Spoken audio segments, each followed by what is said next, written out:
जी, हमारा last topic है measuring bank performance. किसी भी इंस्टीट्यूशन की परफॉर्मेंस को मेजर करने के लिए एक बहुत बड़ा जो इंडिकेटर होता है वो है फाइनेंशियल डेटा।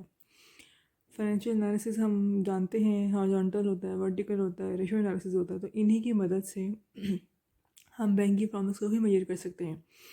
फॉर दैट हम लोगों ने अभी बैलेंस शीट को रिव्यू कर लिया है बैंक की, और हम लोग इनकम स्टेटमेंट को रिव्यू करेंगे। And then we will be able to understand कि किस तरीके से काम होता है और कौन सी चीज़ें ज़्यादा इंपॉर्टेंट है to measure the bank performance.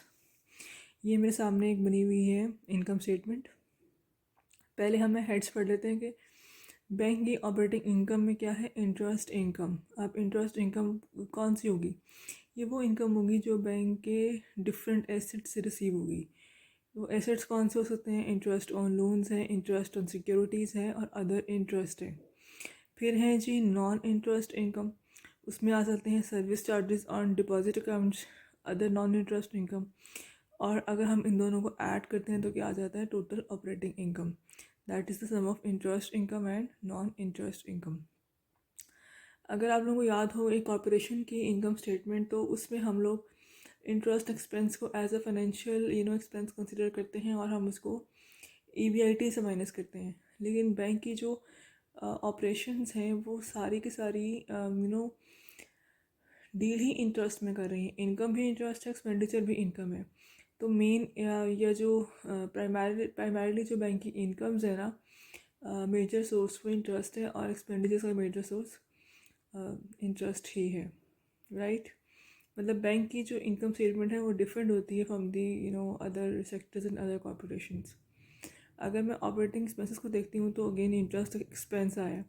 अब ये वो इंटरेस्ट एक्सपेंस होगा जो आप अपनी लाइबिलिटी से पे ऑफ करते हो, जैसे कि interest on deposits, interest on fed funds and repos, और फिर अदर। फिर आते हैं नॉन इंटरेस्ट एक्सपेंसेस। उसमें आ जाती हैं salaries and employ benefits, premises and equipment, यानी कि अब बात हो रही है डिप्रिसिएशन की, और फिर अदर है। फिर वो कहते हैं जी provision for loan losses. Bank के है ना वो लोन्स, ज़्यादा काम ज़्यादा लोन्स के ऊपर ही होता है। तो बहुत सारे लोन्स जो है ना वो इरिकवरेबल भी हो जाते हैं। उसके लिए हर साल प्रोविजन मेंटेन की जाती है, प्रोविजन फॉर डाउटफुल डेट्स, आप जानते हैं। तो ऐसे ही बैंक अपने लोन्स के लिए प्रोविजन मेंटेन करता है और वो प्रोविजन यहाँ पर रिकॉर्ड की जाती है। इन सब को जब आप ऐड करते हो तो क्या आ गया? Total operating expenditures.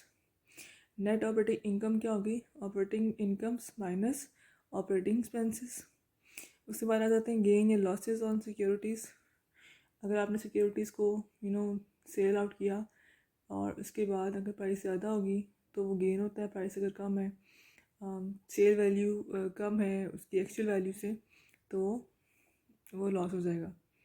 फिर है एक्स्ट्रा ऑर्डनरी आइटम्स नेट, जो कि इस कैटेगरी में फॉल नहीं करे। कोई भी एक्स्ट्रा ऑर्डनरी, कुछ भी एक्स्ट्रा ऑर्डनरी यूजुअल आइटम होगी वो इसके अंदर आ जाएगी। एंड लास्टली है इनकम टैक्सेस। आप सब माइनस करोगे तो क्या आ जाएगा? Net income. यही वही इनकम है जो सब कहते हैं अर्निंग आफ्टर टैक्स, ठीक है।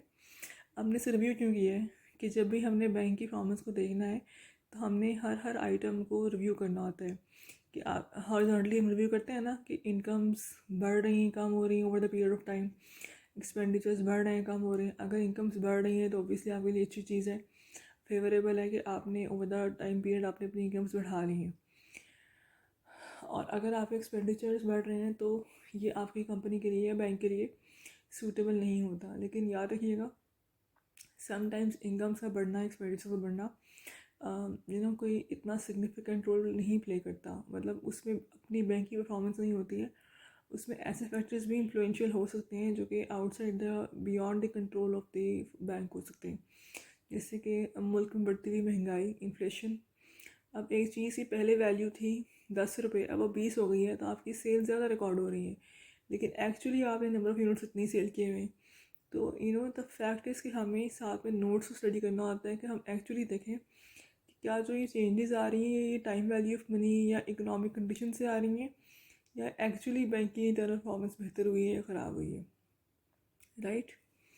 ये तो हमने डिस्कस कर लिया ना हॉरिजॉन्टल। ऐसे ही हम वर्टिकल की बात करते हैं कि ओवरऑल इनकम जो है वो उसमें से नेट इनकम में से इनकम कितनी है, एक्सपेंडिचर्स कितने % है, और फिर हम उसे रिव्यू कर लेते हैं और आप फाइनेंशियल एनालिसिस करना जानते हैं। इसके अलावा बैंक की कुछ रेशियोज होती हैं, वो भी हेल्प कर देती हैं। जैसे है रिटर्न ऑन एसेट्स, ये equivalent to net profit after tax divided by assets, या net income divided by assets. यानी कि आपके एसेट्स किस तरीके से इस्तेमाल हो रहे हैं कि वो आपको रिटर्न दे रहे हैं, कितने एफिशिएंटली आप अपने एसेट को इस्तेमाल कर रहे हो। फिर रिटर्न ऑन एक्विटी है कि आपकी एक्विटी कितनी एफिशिएंटली इस्तेमाल हो रही है, कि वो आपको इनकम कितनी जनरेट कर रही है, राइट। और फिर एक होती है ratio which is called as net interest margin, NIM, which is equal to net income interest income minus interest expense divided by assets. कि आपके एसेट्स कितना आपको इंटरेस्ट दे रहे हैं। बैंक की मेजर इनकम इंटरेस्ट ही है ना, तो इन जो आपके इन एसेट्स हैं वो कितने अच्छे से इस्तेमाल हो रहे हैं to provide you the net interest income, right. तो ये तमाम फैक्टर्स हैं। इसके अलावा बहुत सारी इश्यूज और भी हो सकती हैं जो कि आप जानते हैं, हमने की हुई हैं फाइनेंशियल एनालिसिस के अंदर। वो फ़िलहाल इस बुक के कंटेंट में मौजूद नहीं है, लेकिन वो तमाम की तमाम यहाँ पर इस्तेमाल हो सकती हैं। यानी कि कहने का मकसद ये है कि अगर बैंक की परफॉर्मेंस को आपने इवेल्युएट करना है, तो financial data is primarily the very first tool to जज the performance of any bank.